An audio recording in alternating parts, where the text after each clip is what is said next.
Chapter 1, in which Phileas Fogg and Passepartout agree their relationship, that of master and servant. In the year 1872, the house at number 7 Savile Row, Burlington Gardens, the house in which Sheridan died in 1814, was lived in by Phileas Fogg, Esquire, one of the oddest and most striking members of the Reform Club, even though he seemed determined to avoid doing anything that might draw attention to himself. And so one of the nation's most brilliant parliamentary speakers had been replaced by the enigmatic figure of Phileas Fogg, about whom nothing was known except that he was the most courteous of men and one of the most handsome gentlemen in English high society.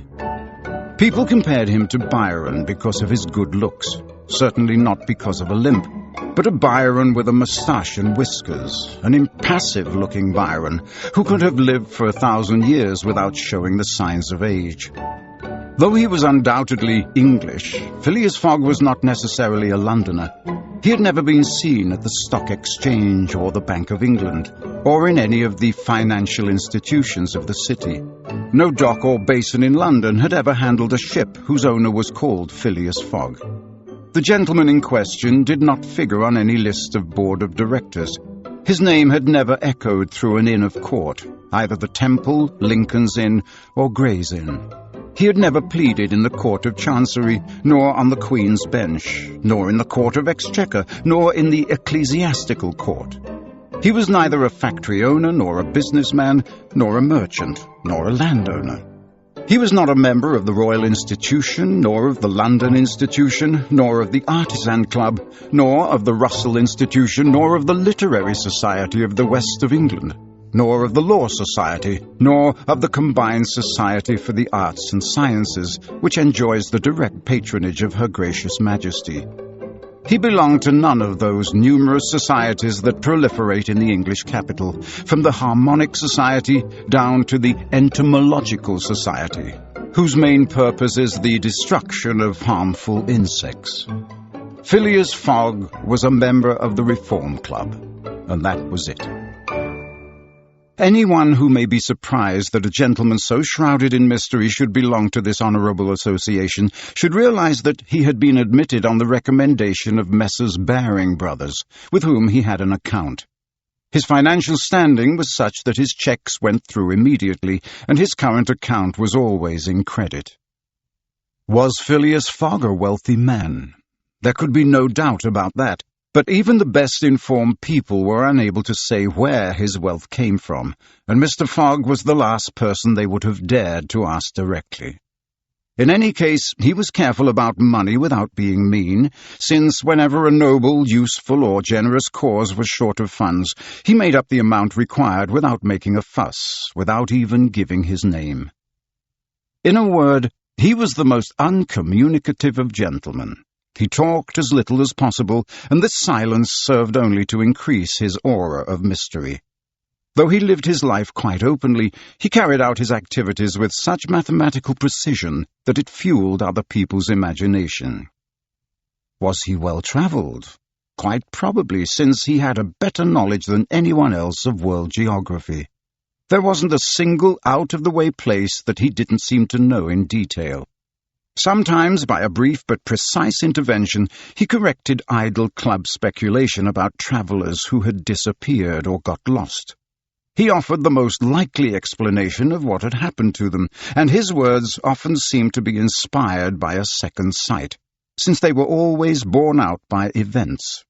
Here was someone who must have travelled a lot, in his head, at any rate.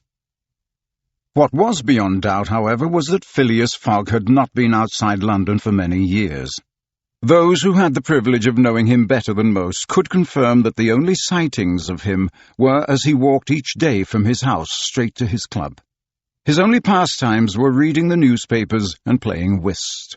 He often won when he played this silent game that was so well suited to his temperament, but his winnings never went into his own pocket.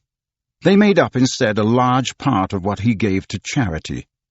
It should also be noted that it was obvious that Mr. Fogg played for enjoyment and not to win. The game of whist was for him a combat, a struggle against difficulty, but a struggle that did not require him to go anywhere or travel around or tire himself out. And all that suited his temperament. As far as was known, Phileas Fogg didn't have a wife or children, something that can happen to the most respectable of people. But he had no relatives or friends either, which is less common. Phileas Fogg lived alone in his house in Savile Row and never let in visitors. The inside of his house was never mentioned. A single manservant was enough for his needs.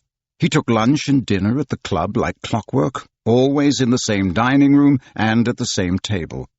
He never entertained his fellow members at table, never invited guests, and went back home only to sleep at exactly midnight, without ever making use of one of the comfortable bedrooms that the Reform Club makes available to its members. Out of every 24 hours he spent 10 in his home, either sleeping or getting himself ready.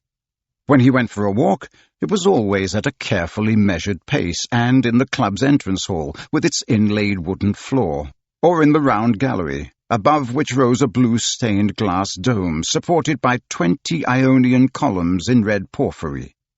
When he had lunch or dinner, it was the club's kitchens, larder and pantry, its fish store and dairy that supplied his table from their delicious reserves. It was the club's servants, solemn-looking figures dressed in black uniforms and wearing soft-soled shoes, who served the meal in special china and on the finest table linen. It was the club's cut glass, made to a one-off design that held his sherry, his port, or his claret, served with cinnamon and herbs. It was also the club's ice, brought at great expense from the lakes of North America, that kept his drinks chilled to just the right temperature. If this is what it means to be an eccentric, then it must be admitted that eccentricity has something to be said for it. The house in Savile Row, without being luxurious, could be considered extremely comfortable. In any case, because the habits of its occupant never varied, serving him was a simple matter. However, Phileas Fogg required his only servant to be extremely punctual and reliable. On that particular day, the 2nd of October, Phileas Fogg had dismissed James Forster, as the fellow had committed the crime of bringing him his water for shaving at a temperature of 84 degrees Fahrenheit instead of 86, and he was waiting for his replacement, who was due to arrive between 11 o'clock and 11:30.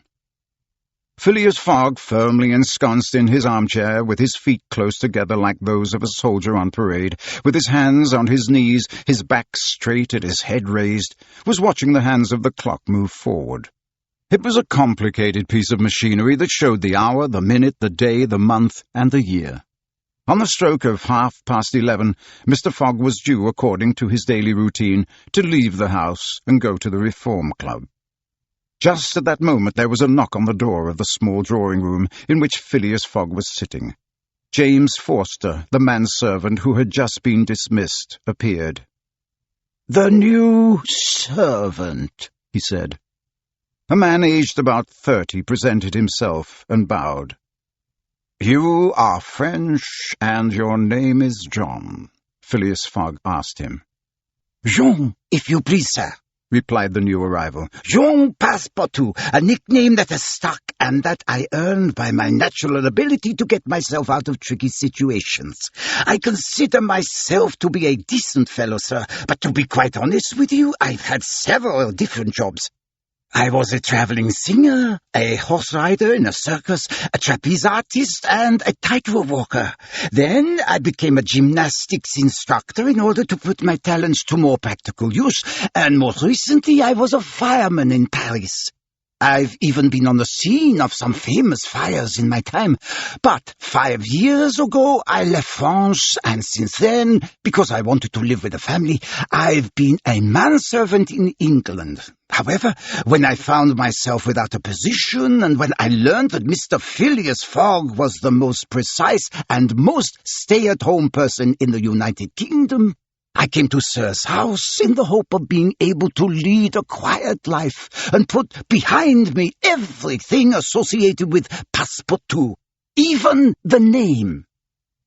"Passepartout suits me," replied the gentleman. "You have been recommended to me. I have good reports of you. Do you know my terms? Yes, sir. Good. What time do you make it? 11:22. replied Passepartout, as he took out from the depths of his waistcoat pocket an enormous silver watch. Your watch is slow, said Mr. Fogg. Oh, forgive me, sir, but that is impossible. Your watch is 4 minutes slow. It's not important. All that matters is to note the difference in time. So from this moment onwards, 11:29 on the morning of the 2nd of October, 1872, you are working for me. With that, Phileas Fogg got to his feet, took his hat in his left hand, put it on his head with the precision of clockwork, and disappeared without saying another word. Passepartout heard the front door close a first time. It was his master going out.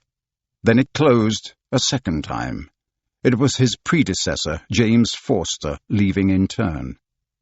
Passepartout was now alone in the house in Savile Row.